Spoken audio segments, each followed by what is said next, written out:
امریکہ اور ایران کی جنگ کوئی معمولی جنگ نہیں ہے اور اس میں جیو انجینئرنگ وارفیئر کے بھی ایک سازش سامنے آ رہی ہے کہ کس طرح امریکہ یہاں پر اپنے ریڈارز کے ذریعے اپنی کچھ ٹیکنالوجیز کے ذریعے خطے کے موسم کو کنٹرول کرتا تھا، اور ایران، عراق اور ترکیہ میں کبھی اتنی زیادہ بارشیں نہیں دیکھی گئیں جو اب دیکھی گئی ہیں، اور پورے خطے کا موسم بدل رہا ہے۔ رپورٹس بتا رہی ہیں کہ ایران نے جب سے حملہ کیا کویت کی ایک امریکی ایئر بیس سے، بورنگ ایئر بیس پہ، وہاں پہ اس کے بعد سے یہ دیکھا جا رہا ہے کہ ایران میں 5 دن کے اندر ہی موسم بدل گیا، اور وہاں پر جہاں برسوں سے بارشیں نہیں ہو رہی تھیں، قحط کی صورتحال تھی، خشک سالی کی صورتحال تھی،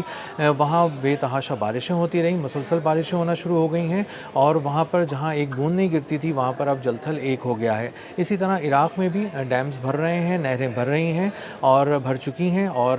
ڈیمز جو ہیں وہ اوور فلو ہو رہے ہیں۔ اسی طرح ترکیہ میں بھی بتایا جا رہا ہے کہ اتنا پانی ہو گیا ہے جو اگلے 15 سال کے لیے کافی ہے۔ ایران میں جہاں تہران جو وٹنس ہی نہیں کر رہا تھا بارشوں کو ایک عرصے سے،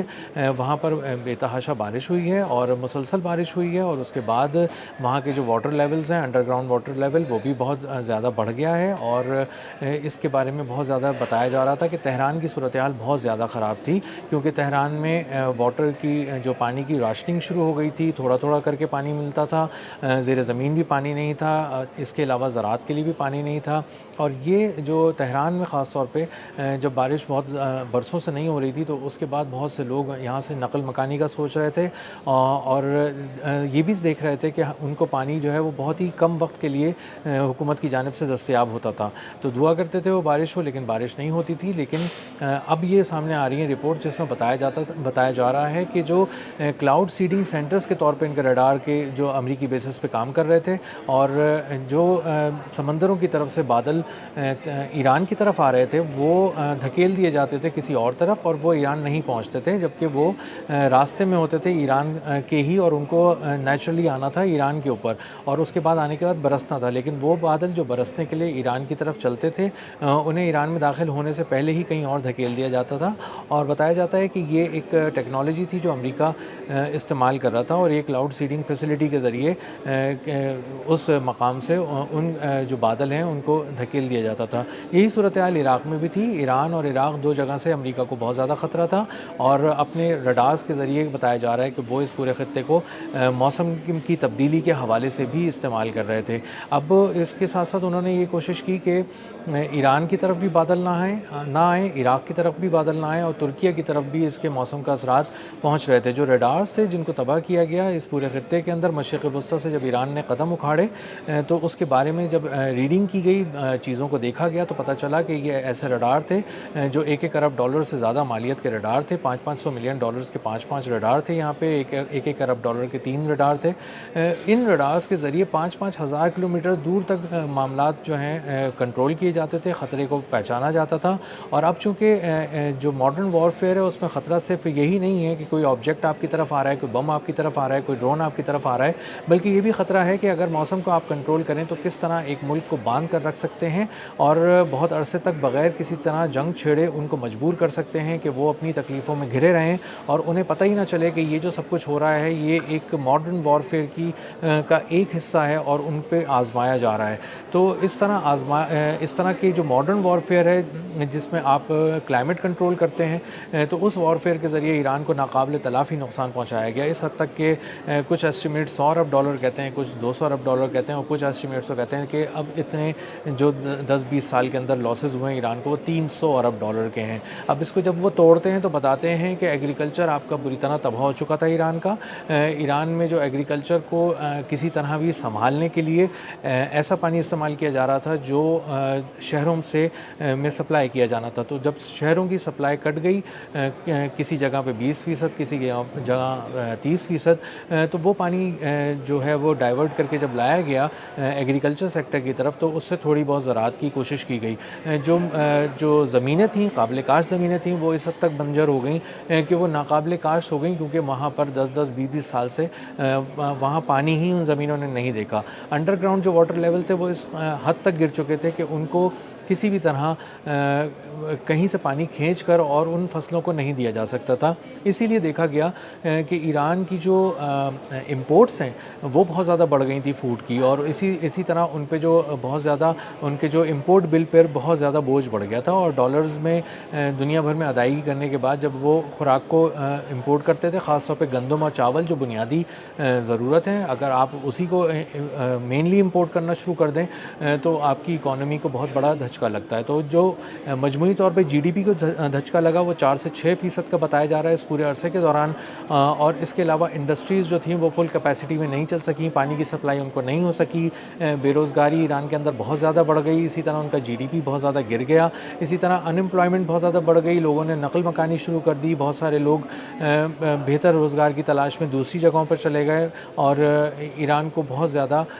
خسارے کا سامنا کرنا پڑا، اور کئی ایک طرف سے کرنا پڑا۔ یہ بھی بتایا جا رہا ہے کہ امریکہ نے کلائمیٹ انجینئرنگ کے ذریعے بادلوں کو دھکیلا اور گرمی کو یہاں پر لایا، اور موئسچر تک کنٹرول کیا گیا جو فضاؤں کے اندر ہوتا ہے۔ اس سے ایگریکلچر بری طرح تباہ ہو گیا، لوگوں کے لیے بہت زیادہ مشکلات کا سامنا کرنا پڑا، بیماریاں بہت زیادہ ہو گئیں، چیزیں بہت زیادہ چینج ہو گئیں، موسم کے پیٹرن تبدیل ہو گئے، اور اب جب سے ریڈار تباہ ہوا ہے 13 اپریل کو کویت کی ایئر بیس پہ حملے میں، اس کے بعد سے بتایا جا رہا ہے کہ جو پورا جو ٹیمپریچر ہے اس پورے علاقے کا، خطے کا، وہ 5 ڈگری جو ہے وہ گر گیا ہے اور بہتر ہو گیا ہے، اور اب پہلے سے زیادہ بارشیں بھی ہو رہی ہیں، اور برف باری جو دیکھنا بھول ہی گئے تھے ایرانی۔ رپورٹس میں یہ بھی بتایا جا رہا ہے کہ جب سے امریکی بیس پر کویت میں حملہ کیا گیا ایران کی جانب سے، وہاں پر ریڈار صبح کیے گئے، اس کے بعد سے جو خطے میں جو ٹیمپریچر ہے وہ 5 ڈگری بہتر ہو گیا، ایران میں 5 ڈگری بہتر ہو گیا، کیونکہ یہاں پر نہ صرف بادلوں کو کنٹرول کیا جاتا تھا بلکہ یہاں پر گرمی کو بھی کنٹرول کیا جاتا تھا، اور گرمی اس حد تک رکھی جاتی تھی کہ وہ فصلوں کے لیے بھی ٹھیک نہ رہے، انسانی صحت کے لیے بھی ٹھیک نہ رہے، اور جب سے یہ ساری چیزیں ختم ہوئی ہیں اس کے بعد سے موسم بھی بہتر ہوا ہے، لوگوں کی صحت بھی بہتر ہوئی ہے، اور لوگ اب بہتر فضا میں سانس لے رہے ہیں۔ تو بہت سے کیمیکلز ایسے تھے جو امریکہ کی جانب سے فضاؤں میں بھیجے جاتے تھے، اور ان کی مقدار فضا میں بڑھنے کی وجہ سے موسم تبدیل ہو جاتا تھا اور بارشیں رک جاتی تھیں، بادل یہاں سے دھکیل دیے جاتے تھے، گرمی بہت بڑھ جاتی تھی، ایگریکلچر کو بہت نقصان پہنچتا تھا، اور اسی طرح جو انڈر گراؤنڈ واٹر لیول سے جب بارشیں نہیں ہوئیں تو وہ بھی بہت گر گئے۔ اور امریکہ کی جانب سے اگر ایسا کیا جا رہا تھا، اور تو یہ کلائمیٹ کنٹرول کے حوالے سے کوئی آپریشن نہیں تھا، پہلی کوئی سرگرمی نہیں تھی۔ آپریشن پوپائے کے اندر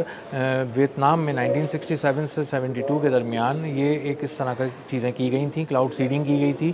طیاروں سے ایسا کیمیکل بادلوں پہ پھینکا گیا تھا جس سے بارشیں بڑھ گئی تھیں، اور اس کا مقصد یہ تھا کہ بہت زیادہ لاجسٹکس کی سپورٹ مل رہی تھی ویتنام میں جنگجوؤں کو، اور وہ روکنی تھی، تو اس کے لیے جو مونسون تھا اس کا پیریڈ جو ہے وہ بڑھا دیا گیا، اس میں ایک طرح سے ایکسٹینڈ کروا دیا گیا، کلاؤڈ سیڈنگ کے ذریعے بارشیں کی گئیں اور ان کو مشکلات پیش آئیں، اور اسی طرح بہت سارے آپریشنز جو امریکہ کہاں کرنا چاہتا تھا ویتنام میں وہ اس نے کامیابی سے کر لیے۔ تو اگر اس طرح کی کوئی مینجمنٹ کی جا رہی تھی تو وہ کوئی نئی مینجمنٹ نہیں تھی، اس طرح کی کلائمیٹ انجینئرنگ جو پہلے بھی امریکہ کر چکا ہے اور اب سے 60-70 سال پہلے کر چکا ہے۔ لیکن دوسری طرف ماہرین یہ بھی کہہ رہے ہیں کہ یہ کانسپریسی تھیوریز ہیں، امریکہ اس طرح سے کلائمیٹ کنٹرول نہیں کر رہا تھا، اور اب جو کچھ بھی ہو رہا ہے وہ سپر النینو ہے، ایک سسٹم ہے جو داخل ہوا ہے، اور اس نے غیر معمولی طور پہ بارشیں برسائی ہیں، اور بہت ساری جگہوں پر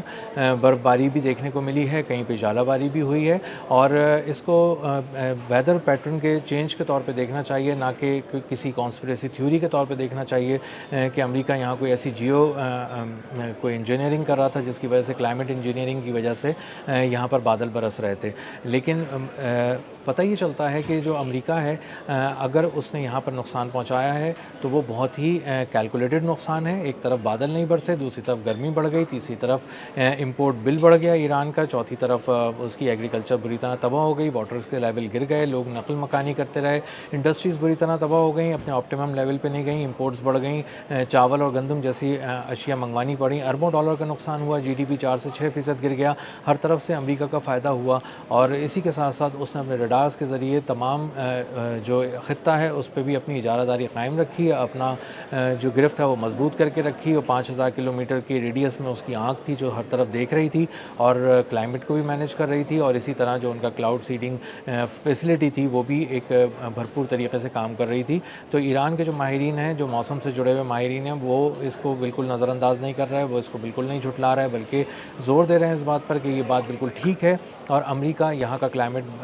جو مینیج کر رہا تھا اور اس کو ایک کھلی آنکھ سے دیکھا جا سکتا ہے۔ جو لوگ 15-20 سال سے ایران کے ویدر پہ نظر رکھے ہوئے ہیں، کلائمیٹ پہ نظر رکھے ہوئے ہیں، وہ یہ دیکھ رہے ہیں کہ اس میں راتوں رات چینج آیا ہے۔ صرف 5 دن کے اندر وہ کلائمیٹ میں تبدیلی آئی ہے جو پچھلے 15-20 سال میں نہیں دیکھی گئی اور غیر معمولی تبدیلی ہے، اور اس کے بعد سے ڈیمز بھر گئے ہیں، نہریں بھر گئی ہیں، ہر طرف جل تھل ایک ہوا ہے، برف باری ہو رہی ہے، اور اب ایران ایک نئی فضا میں سانس لے رہا ہے اور اس میں اب لوگوں کے لیے پانی بھی دستیاب ہے اور اس کی فصلیں بھی اب بہتر ہوں گی، اس کے امپورٹس بھی کم ہوں گے، اور اب اس کی معیشت پہ جو ایک بہت بڑا بوجھ تھا مختلف زاویوں سے، وہ بھی اب کم ہو جائے گا۔ ملتے ہیں اگلے ولاگ میں کسی نئے خبر، نئے تجزیے اور نئے زاویے کے ساتھ۔ اللہ حافظ۔